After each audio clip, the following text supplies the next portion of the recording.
Hey everybody, I'm doing this video for two reasons. One, to push down my erroneous Netflix post. I do apologize. Earnings data is notoriously dirty, and I believed Netflix was going to report today, and I was like excited to watch it after. I was like, it's not moving, and then it's like, I checked their corporate site, it's like, oh, it's tomorrow.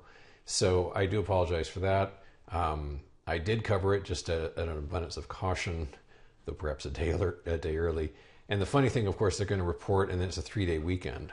So whatever, wouldn't it be interesting if like it plunged and people had to wait till Monday to do anything about it? So, anywho, the second reason, no, there's three reasons really. All right, so that was one. The second reason is because I need your technical support here. I've been working with computers since 1979, and I've got a situation that I cannot figure out. Let me show you. I'm in the Thinkorswim platform now. I'm sorry for this junk on the left, but there's a reason for that. Here's the situation.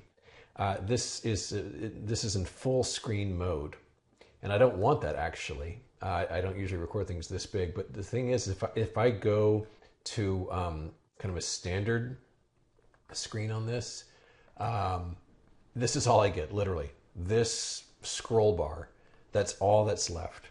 I have tried everything except reinstalling the program, which I really don't want to do, but I guess I'll have to do it if necessary. I've rebooted, I've obviously quit and restarted the whole schmear. The only way I can see the product at all now is going to maximize like that. So if anybody is like, oh, do the following, please email me. Don't just leave it in the comments because I might not see it. Just email me, please. I could use some support here because I don't know what to do. I don't know how I got in this mess either.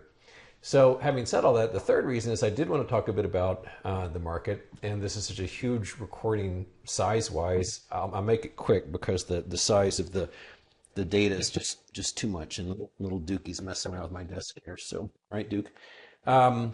Okay, so interesting past week. This 1 week incorporates an amazing amalgam of movement.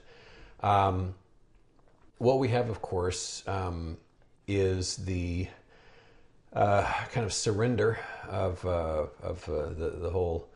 Well, okay, forgive me. I'm getting ahead of myself.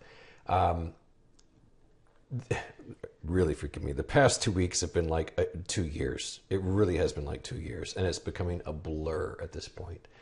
I don't even remember what was going on back here. To be honest with you. Oh, I know what it was. Duh. It was Liberation Day. Okay. God, what a dummy. Okay, now it's coming back. All right. So we were up here, Liberation Day, and this is when everyone thought it was going to be 10%. We peaked at 5773. It was like, oh my God, there's a poster board with huge numbers on it. And then we began this really, really fast plunge. So the plunge basically happened on Thursday and Friday. And then we had the weekend. And then the plunge terminated at Sunday's open. So we went from 57.73 down to 48.32. So almost 1,000 points on the ES over the course of just really a couple of days. Thursday, Friday, and like for a moment on Sunday. Almost 1,000 points. Yow! Then it started to kind of heal itself. We had the rumor. This was the rumor, some dude's tweet that, they're going to suspend it for 90 days. And that was immediately denied. So it fell again. And we started to heal some more. And I forgot what happened exactly, but we sank once more. But we began to establish a base here at the Fibonacci. So support, support, support, support, again and again and again. And we haven't approached that since. So we've gone from this fib range to this higher fib range. And then this is the surrender. So basically in the middle of the day on Wednesday, they said, they raised the white flag over the White House, surrendered to everybody but China. It exploded higher, sank. And so this is not a fib up here. This is just an anchor. This is anchored to, I don't even remember what it's anchored to anymore. Let me find out. It's basically, I should move that a little bit.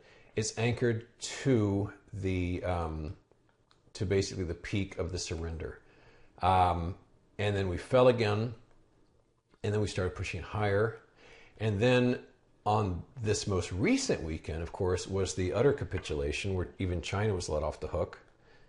And we blasted higher, but not as high as the first capitulation. And since then, we've been sort of like gently rounding back down toward the support. Okay, so today was a very good day. I decided not to get greedy.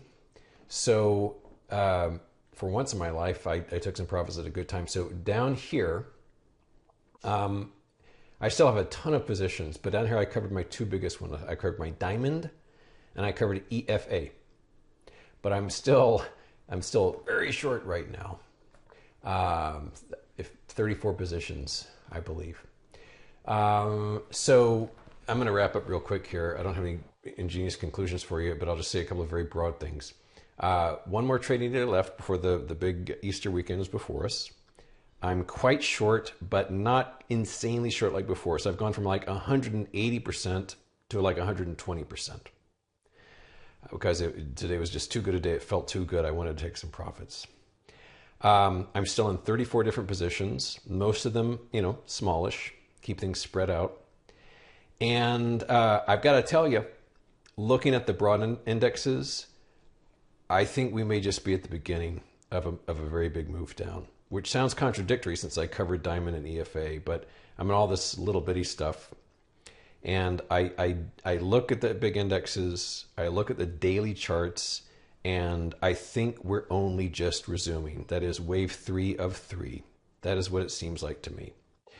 All right, I'll end it here. Like I said, this is a big fat video, so any technical support, toss it my way. Thanks.